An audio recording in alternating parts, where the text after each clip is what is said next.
Hello friends, welcome to Gem Academy. Now we are going to see some important last minute revision question and case studies for BFM. A 7-year 7.5% bond with a semi-annual interest yielding 8% has 5 years remaining for maturity. Mechanics duration of the bond is 3.9 years. What is the approximate change in price of the market yield goes down to 7.9%. Our answer is B here. How we are finding this answer? Now I am going to explain. We all know that modified duration is equal to Mechanics duration divided by 1 plus R. Here rate of interest for whole year annually is rate of interest annually is 8%. So half yearly for whole year that is 8%, that is for 12 months. This is half yearly compounding. So half yearly means that is 4%.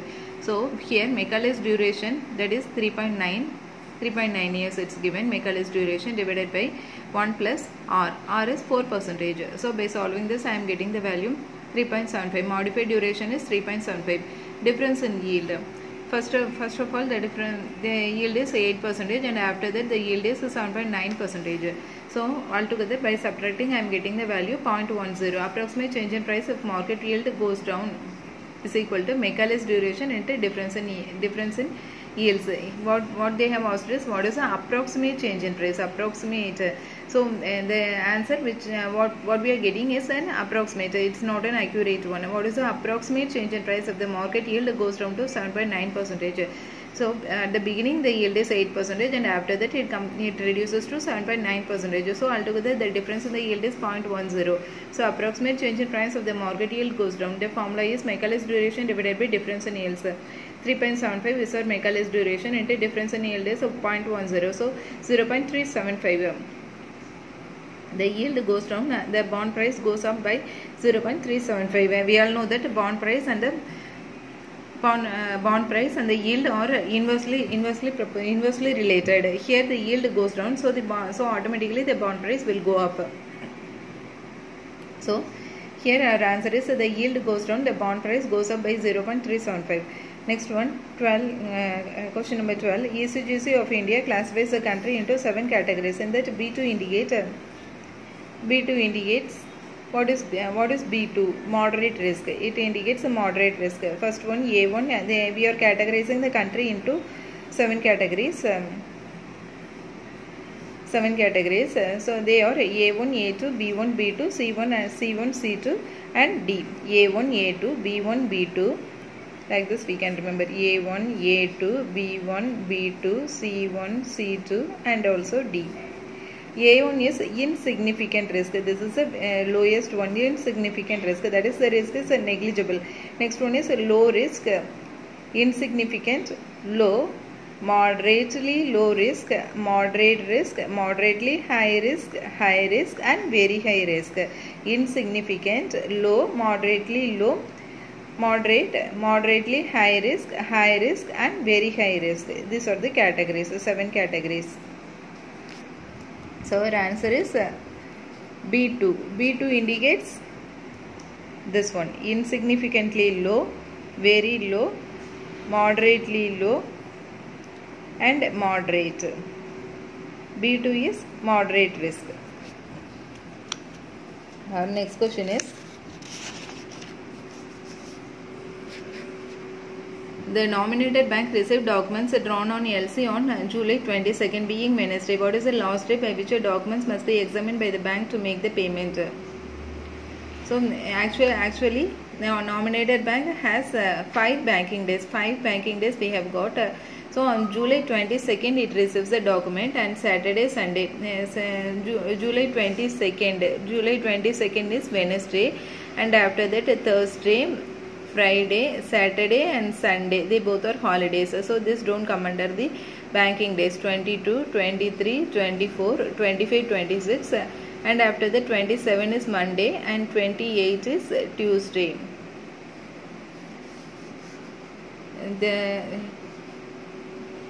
Because 5 banking days, Saturday and Sunday becoming holidays, time for scrutiny of documents is equal to the issuing bank, the confirming bank if any, or a nominated bank shall have 5 banking days following a day of receipt of the documents to examine the documents and determine whether to take up or refuse the documents and to inform the party from which it received the documents accordingly. So 5 banking days. 22nd it receives, so we are leaving that one. 1, 2 and 3 Monday, Tuesday, and 29 is the next working day. First day, second day, third day, fourth day, and fifth day. Fifth day falls on July 29. This is our answer. Next one, NRI cannot make investment in which of the following: government securities, small savings scheme, and public provident fund, treasury bills, the units of mutual funds. Our answer is B. Small savings scheme and public provident fund, they can't make the investment. That is, in Sukanya Samriddhi account, they can't make the investment. Like PPF account also, they can't make the investment, and APY accounts also, they can't make the investment. Like NRIs can't make the investment in small savings accounts. If a resident who opened an account under the scheme subsequently becomes a non-resident during the currency of the maturity period, the account shall be during the continuity of the maturity period, the account shall be deemed to be closed with effect from the day he becomes a non-resident. A bank having 10-day VAR of 100 million with a 99% confidence level. This implies that under normal circumstances, we have to find what is the presumption we can have with this data. What is the presumption we can have? So 10-day VAR is 100 million. So daily VAR is 100 divided by square root of 10. This is our formula. The formula we have is 10-day VAR is equal to daily VAR into square root of 10. 10-day VAR is daily VAR into square root of 10. We are going to find out a daily VAR. So 10-day VAR divided by square root of 10, which gives a value 31.65. 99% confidence interval means 1% of chance over VAR. Total number of days 250, so 1% of 250 is 2.5, that is approximately 3 days. So our answer is daily loss may exceed 31.65 million 3 days in a year. Daily VAR is 31.65, that is in a normal course of business, if we presume to be the profit is 100, then every day it may the same profit they may not get. Sometimes they may get 98 and sometimes they may get 102, but the interval is 98 and 102. Between 98 and 102, the firm A, consider a firm A runs a business. It earns a profit of 98 and 102. Profit in between 98 and 102, it earns a profit. But sometimes it may go less, sometimes it may go up, sometimes it may go to 103 or 104, and sometimes it may go up to 97, 96, likewise it may go. Like in the 100 days, 1% confidence means in 100 days, for 100 days, only one day it may fall below this 98. It may fall below this 97, 96, 95 or anything. Only one day. There is a chance for only one day to become less than this value 98. So likewise here it's given 250 days. So for 250 days, for 100 day 1% chance is there. For 250 days 2.5. So this is approximately 3 days. We have found it, a daily VAR is 31.65. So daily loss may exceed 31.65 million 3 days in a year. This is our solution. And next one, ABC Bank provides following data regarding rate sensitive assets and liabilities of the bank as on 31st March 2018. Time buckets is given 1 to 28 days, it's 600, 700, 1 to 28 days, assets is 600 and liabilities is 800, and the gap is minus 200, cumulative minus 200, and 29 day to 3 months are 700, assets are 700 and liabilities are 600 and the gap is 100. Cumulative is just I am adding minus 200 plus 100, it gives a minus 100, and 3 to 6 months buckets, assets are 1800 and liabilities are 1950, so the gap is minus 150, so the cumulative is minus 250, and after that 6 to 12 months, so the assets are 500 and liabilities are 550, so the gap is minus 50, so the cumulative becomes a minus 300. Then 1 to 3 years, assets are 250, liabilities are 300 and the gap is minus 50. So cumulative is minus 350. In 3 to 5 years, the assets are 500 and liabilities are 400, and the difference between 500 minus 400 is 100. The cumulative is minus 350 plus 100, which gives a minus 250. Over 3 years, the assets are 900 and liabilities are 550. So by subtracting, I am getting the value 350. 350 minus 250, which gives a value 100. Non-sensitive. This is rate sensitive. These are all the rate sensitive assets and liabilities. So this is non-sensitive. Non-sensitive assets and liabilities, or for assets category we are getting 250 and liabilities category we are getting 350. By number the gap is minus 100. So cumulative is 0. So altogether we should have the assets is equal to liability. So total assets are 5,500 and liabilities are also total assets are 5,500 and liabilities are also 5,500. Now answer the following questions using the details given above. If the interest rate falls by 50 BPS in the second time bucket, the likely impact on the net interest income of the bank shall be. If the interest rate falls by 50 BPS in the second time bucket is 29 day to 3 months. The interest rate falls down. So already it is 100. 100 is a positive. 100 positive we have got. In the second time bucket, 100 is a positive we have got. Interest rate. Sorry, this one. In the second time bucket, 100 is there. If the interest rate falls by minus 50 BPS, it's falling. So, we are getting minus 500, that is 0.01 percentage. BPS means 0.0 basis point value. 1 basis point value is equal to 0.01 percentage. Here it is 50 basis point. So 0.01 divided by 100 into 50. So 100 into 0.01 divided by 100 into 50, which gives a value 0.5. So here the interest rate falls. This is negative, minus, and our gap is positive. So 100 into minus plus, this one is plus and this one is minus. So altogether we are getting minus. So the time bucket gap is minus 0.50. Here the value is positive and the interest rate falls, one positive and one negative. So the answer is minus 0.50. Next one, if the interest rate rises by 50 BPS in the fifth time bucket, the likely impact on the net interest income of the bank shall be. Here, fifth time bucket we need to consider. Fifth time bucket is 1, 2, 3, 4, 5. Fifth time bucket is this one. Minus 50 we have got. 1, 2, 3, 4, 5 and minus 50 we have got. So minus 50. If the interest rate rises by 50 BPS, 50 means 50 into 0.01 divided by 100. The likely impact on the net interest income, that is here 2, 25. Here one minus. So 0.25 we are getting minus 0.25. The interest rate rises, so that is positive plus BPS, and but the gap we are having is minus. So altogether we are getting minus 0.25. Next one, if the interest rate falls by 25 BPS in the sixth time bucket, that is 3 to 5 years. The likely impact on the net interest income of the bank shall be 3 to 5 years. The gap is 100 plus 100. Plus 100 we have got.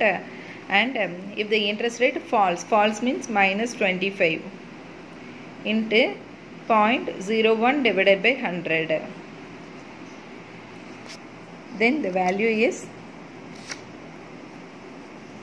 here one positive and another one is negative. So altogether we will be getting minus 0.25. This is our answer. Next one, if the interest rate falls by 75 BPS in the seventh time bucket over 5 years, the likely impact on the net interest income of the bank shall be over 5 years. Over 5 years, we have got a positive gap 350. Over 5 years we have got the positive gap of 350 into the interest rate falls. So 75 minus 75 into 0.01. This basis point value is given. So 0.01 divided by 100, which gives one positive and one negative. Here it is positive, here it is negative. So minus 2.625. This is our solution. Next one, in rising interest rate scenario, the bank will have a dash impact of interest rate changes on net interest income. In rising interest rate scenario, the bank will have a impact of interest rate changes. So altogether we are getting 5250. Assets are 5250 and liabilities are 5150. I have added the sensitive assets. Sensitive assets are 5250 and asset sensitive interest rate sensitive liabilities are 5150. Assets, this is assets and this is liabilities. In rising interest rate scenario, the bank will have a dash impact on the net interest rate changes on net interest income. Here this is assets are greater than the liabilities. If the interest rate rises, then it will be favorable. If the interest rate in rising interest rate scenario, the bank will have a favorable impact of interest rate changes in net interest income. If the interest rate increases, then it will have a favorable position. Here the assets are 5250 and liabilities are 5150. So we will be having favorable, that is 5250 are the loan. Consider assets to be loan and this is ESB. For loan accounts, the interest rate increases. For ESB accounts also the interest rate increases, but here for the loan account, if it increases, then the return from the customer will be high. So it will be favorable position.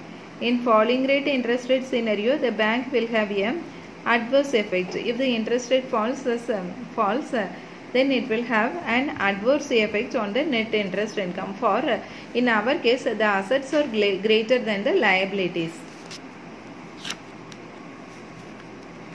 And next question,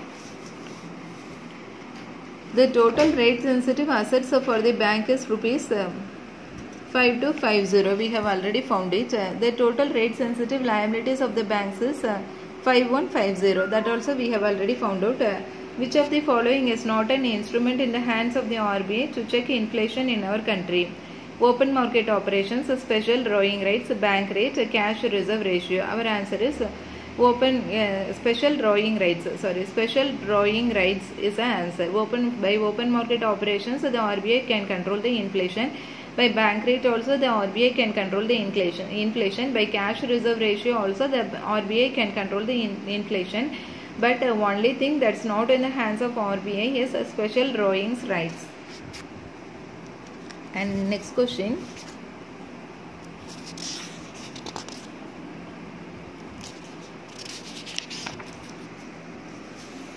Interest on NRE rupees fixed deposits for 10 years is linked to 3 years LIBOR. Next one, match the following. Interest rate swap, currency swap, cross currency basis swap, cross currency coupon swap, equity swap. Exchange of a fixed rate with a floating rate in the same currency. Exchange of a fixed with a floating interest rate. Likewise it's given. I am directly going to the answer. Interest rate swap. For interest rate swap, that is exchange of a fixed interest rate with a floating rate in the same currency. Interest rate swap is nothing but exchange of a fixed interest rate with a floating rate in the same currency. Next one, currency swap D. The exchange of a fixed interest rate on different currencies. Currency swap is exchange of fixed interest rate on different currencies. Currency means we are not considering the interest, but we are considering only with the currencies. Here interest rate we are not considering with the currency, but we are considering only with the interest.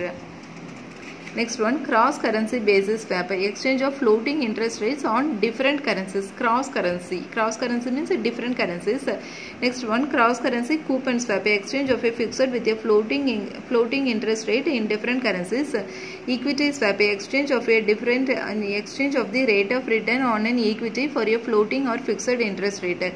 Next one, the office created exclusively to provide information to the management and implement risk management systems is known as mid-office risk management. This is mid-office. What is the function of the front office? Is buy or sell in the market. What is the function of back office? Is verification and settlement of deals. And for mid-office, the function is risk management.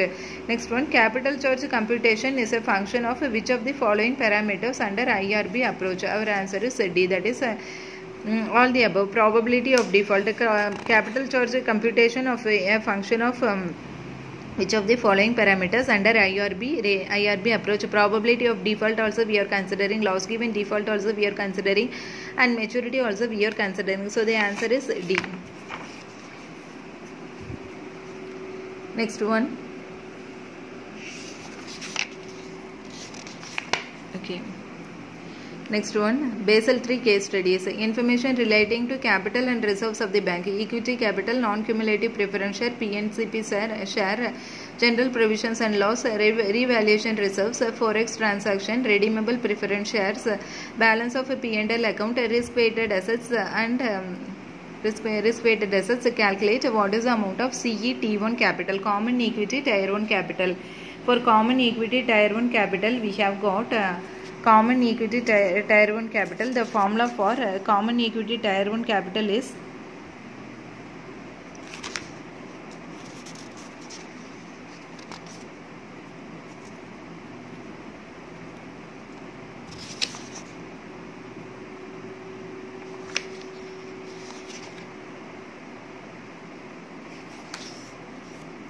common equity tier 1 capital, this 2000 equity capital plus 1700 into 45% discount. 1700 is this one. Revaluation reserves, common equity tier 1 capital, revaluation reserves at the rate of 55% discount comes under common equity tier 1 capital. So 55% discount is 45%. 1700 into 45% plus this forex transaction. This forex transaction is 300 in 300 25% and balance of P&L account, that is 150. So altogether we are getting this 2000 equity capital plus revaluation reserves at the rate of 55% discount and forex transaction and also this balance of P&L account. Altogether we are getting 3140. Next one, what is the amount of additional tier 1 capital? The formula for additional tier 1 capital is additional tier 1 capital is nothing but PNCP share.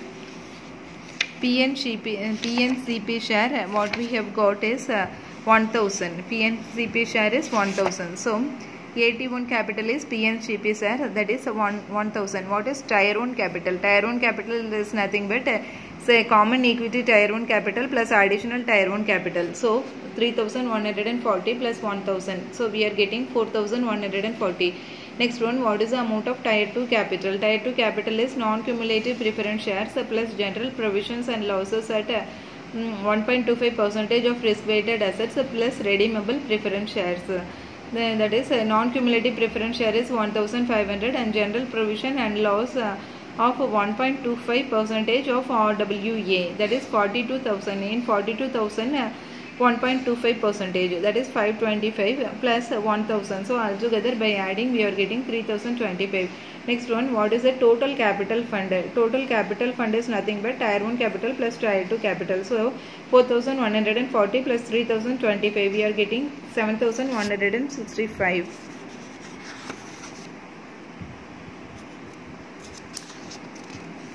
And next one, what is the capital adequacy ratio? Capital adequacy that is a CA or CF. The formula for CAR is total capital fund divided by risk weighted assets. 7,165 we have got, and divided by risk weighted assets are 42,000. So 17.06. The capital adequacy ratio is 17.06.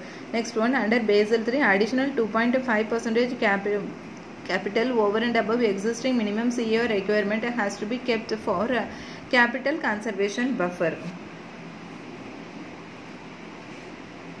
So common equity capital must be at least 5.5% of risk weighted assets. So that is for credit risk plus operate risk plus credit risk plus market risk plus operation risk on an ongoing basis. Tier 1 capital must be at least 7% of RWAs.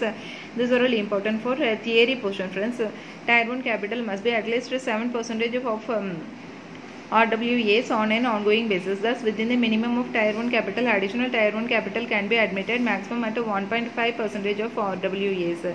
Next one, net worth. Next problem, net worth is 1,350. Risk sensitive assets 18251 and risk sensitive liabilities 18590. Modified duration gap. Duration of assets is 1.96 and duration of liabilities 1.25. What is a weight? The formula for weight is risk sensitive liabilities divided by risk sensitive assets. So we are getting 1.02. Next one, what is duration gap? Duration gap, that is modified duration gap. For the formula for modified duration gap is duration assets minus weight into duration liabilities. So we are getting 0.69. 1.96 minus 1.02 into 1.25. So by solving this, I am getting the value 0.69. Next one, what is leverage ratio? Leverage ratio is nothing but risk sensitive assets divided by net worth. So 18251 divided by 1,350. So we are getting 13.52%. Next one, modified duration of equity. Modified duration of equity is duration gap into leverage ratio. That is duration gap is 0.69 into 13.52. So altogether I am getting 9.33 years. If there is a 200 BP change in rate, what is the drop in equity value? So equity value is a change in rate. Change in rate is 200 BP change. So 200 into modified duration. Modified duration is 9.33 divided by 100. So altogether we are getting 18.66%. Next one, two stocks A and B have negative correlation of 90% between them. The portfolio consists of 200 units of stock A and 100 units of stock B. If price of stock A moves up by 30%, what would be the gain or loss to the portfolio? Correlation is here it is given as if a stock price of stock A increases, then at a 90% rate the price of B decreases. If A increases, then price of B decreases by 90%. A and B have negative correlation of 90% between them. The portfolio consists of 200 units of stock A. 200 units of stock A at market price 100. Price is 100 and 100 units of stock B for which the price is 200. If the price of stock A moves up by 30, so 30% it increases. So 100 to 130 it increases. Can you understand this, friends? Here the stock price goes up by 30%. So current price of stock is 130 rupees. So 100 it becomes 130 now. And also price of stock B goes down. Stock B it goes down. So for 100 rupees 30% it goes down.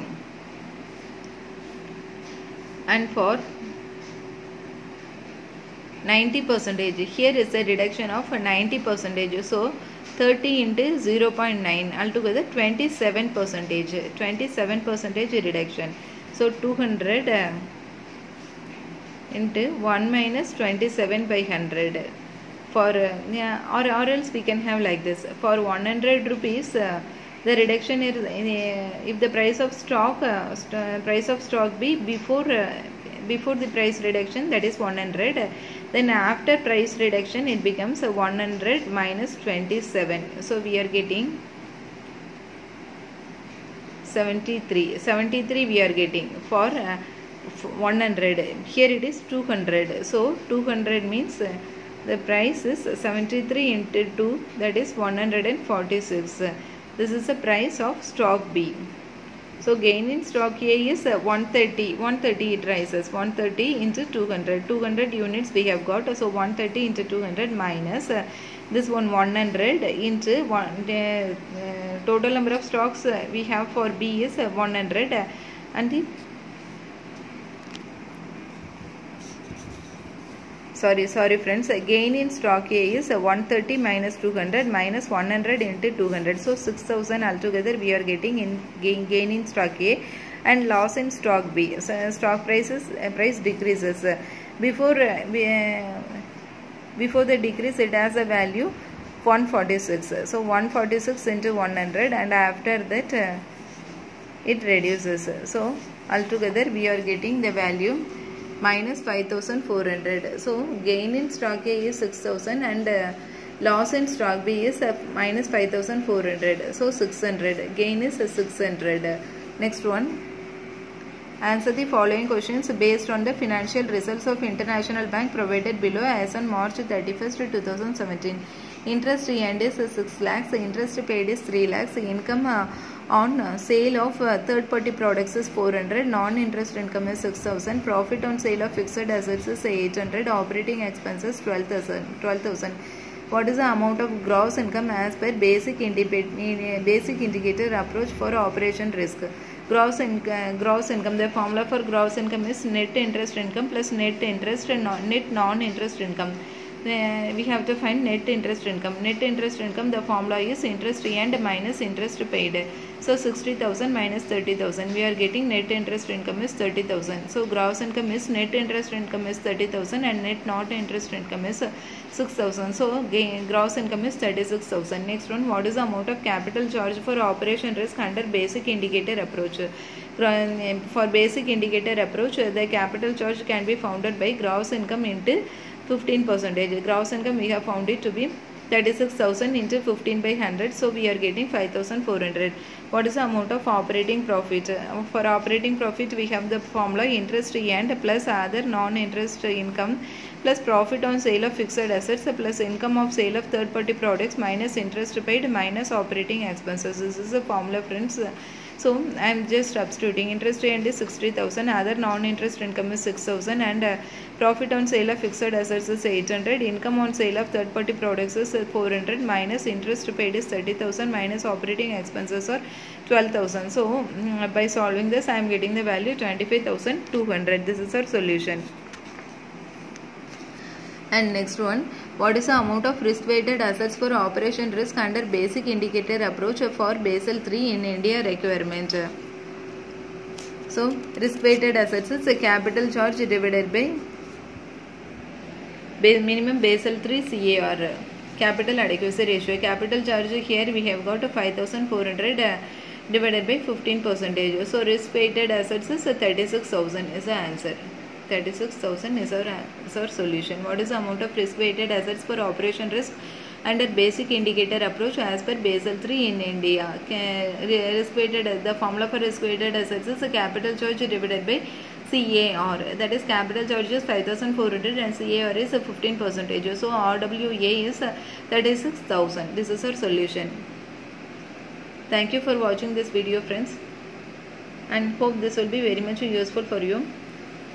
Thank you, friends. Kindly subscribe to our channel.